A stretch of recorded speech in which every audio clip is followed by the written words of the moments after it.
السلام عليكم. عايز اكلمك النهارده في موضوع مضايقك ومضايق ناس كتير جدا، هو الرطوبه. انا جاي اقول لك كلمتين بخصوص الرطوبه باختصار كده. الرطوبه دي هي ايه؟ وعلاجها الوحيد ايه؟ اللي اقوله لك ده صدقني والله هو العلاج الوحيد للرطوبه. خلينا نشوف كده. دي شقه اسكان اجتماعي، تمام؟ الشقه دي كان فيها رطوبه، وده واضح في الجدران. شايف الجدار ده؟ الناس متخيله نفس الكلام هنا برضه اهو. وده تخيل ده رطوبه، كل ده لحد السقف رطوبه، بس هنا خلف المواسير. المواسير دي كانت رشحت على الجنب ده فعملت كده. ايا كان، في رطوبه زي ما انت شايف كده. الناس متخيل ان هو مجرد ما انا بغير الحمام، اغير الصف، يعني حمام زي اللي انت شايفه ده، الحمام كله متفور معمول جبس كمان من فوق، يعني الحمام كله ما بقاش فيه مشكله. تمام. الناس بقى متخيله ان انا مجرد ما اغير ارضيه الحمام وغير الصرف كده الموضوع انتهى. لا، الموضوع ما انتهاش، انت كده ابتديت تحل. امال الموضوع هينتهي ازاي؟ او ليه اللي ما خلاش الموضوع، ايه اللي ما خلاش الموضوع ينتهي؟ اللي ما خلاش الموضوع ينتهي السيراميك اللي انت شايفه قدامك ده، الطرقه اللي احنا فيها دي، الميه بعد ما لما سربت مشيت تحتيها، فالميه وصلت للجدار ده، فلقط منه ميه، والجدار نفسه وصل لحد هنا خلفي. طب اقول لك على حاجه، الرطوبه واصله لحد فين؟ يعني هي الطرقه اهي قدامك اهي، الطرقه اهي الميه مشيت فيها لحد فين؟ كل دي رطوبه. معنى ده ان في رمل شارب ميه تحت السيراميك ده، محتاج الميه دي تنشف الاول علشان تعرف تتعامل عليها دهانات. طيب ايه بقى اللي بيحصل؟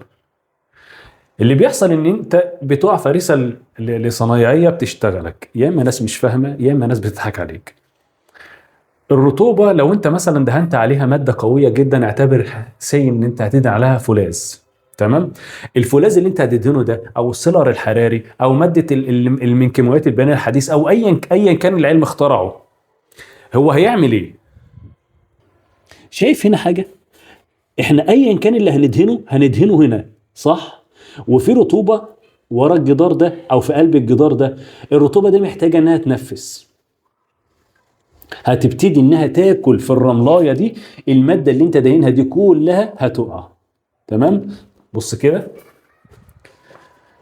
ده جدار شكله ناشف، هنا الوضع اهو يقول ان هو ناشف. طب بص على دي كده، بص على دي كده، شايف؟ دي واخده، تخيل ان الحيطه دي واخده 3 سكاكين ودي واخده سكينه واحده بس، مبقعه ازاي؟ دي مش مبقعها عشان خاطر دي ما بتهريش اهي، لو قربت منها خالص اهو ما بتهريش تراب، دي من بدري معموله، بس هي الميه الرطوبه محبوسه وراها وهتطلع طول ما هي ما عليهاش حاجه بتنفذ. انت بقى بتروح تجيب شيخ الصناعيه، تمام، ويقول لك انا هعالج لك الرطوبه. انا عايز اقول لك ان هي مجرد يومين 3 اسبوع على حسب قوه الرطوبه اللي عندك هتلاقي الرطوبه ظهرت تاني. تمام. ولا بقى تقول لي هحط فيها سيلر حراري، ولا احط فيها كيماويات بناء حديث، ولا اي ماده، ولا اي حاجه. طيب انت زهقتنا بصراحه، وانا عايز اعرف هعالج الرطوبه دي ازاي، عشان انت اتخنقت. عشان تعالج الرطوبه دي قدامك حلين، الاتنين صعبين. اول حل، على الاقل طرقه زي دي كلها تتكسر، الرمل اللي فيه المبلول اللي تحت ده يتشال، بعد كده نبتدي نشتغل على نظيف. كده هندي فرصه للرطوبه، وبرضه انا محتاج الجدار ده ينشف. لو جبت بشبوري عشان تعالجه زي ما الناس بتعمل، انت بس هتاخد الطبقه اللي على الوش دي هتنشف، وبعد كده الرطوبه هترد عليك تاني.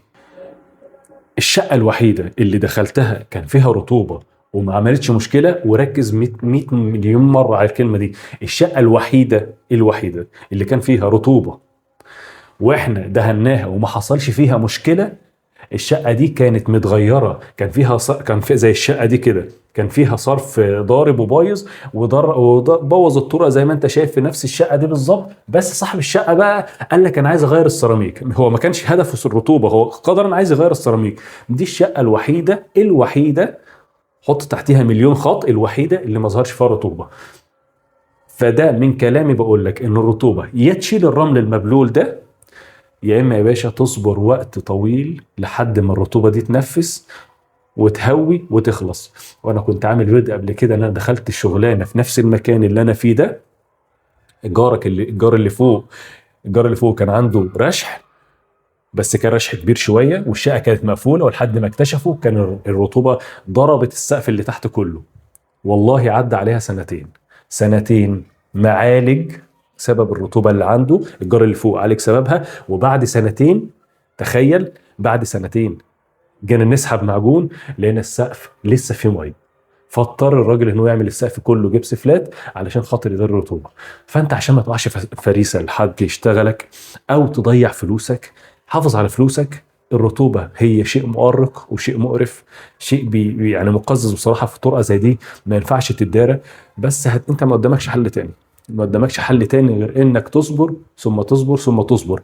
اصلك رحت اشتريت ماده فلانيه، جبت الصنايعي الشيخ الصنايعيه، اللي انت بتعمله هيقع.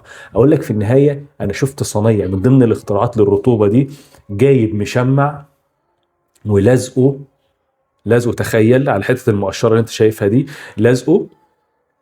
يعني شايف هنا كده، الراجل لازق مشمع مثلا، الرطوبه هنا اهي، لازق مشمع لحد هنا داير ما يدور. تخيل الرطوبه عملت ايه؟ هي ما عرفتش تنفس من المشمع. والله والله والله انا شايل المشمع ده، شايله بايدي، الرطوبه طالعه من فوقه. يبقى انت يعني انت ما تضحيش بفلوسك، واصبر وطول بالك، علشان كده كده هترجع لنفس النقطه اللي انت فيها. الدهانات اللي انت عاملها دي هتقع، والرطوبه هتقع، ولا ماده عزل فلانيه، ولا سولار حراري، ولا اختراعات، ولا لاكيه. كل ده بنعمله، كل ده احنا بنعمله والله العظيم مش اكتر من ان احنا عايزين بس يعني ايه، نطول الامد. يعني عمري ما رحت لحد قلت له انا هعالج لك الرطوبه نهائي، زي فكره المطبات كده مثلا. بس الفكره كلها بقول له والله احنا هنطول الموضوع شويه، نطول الموضوع شويه، تمام، يعني بحيث ان هي اللي هيقع بعد اسبوع يقع بعد شهر، يعني افرح بالشقه شويه. للاسف. بس خلاص، لو عجبك الفيديو اتمنى تعمل لايك. سلام.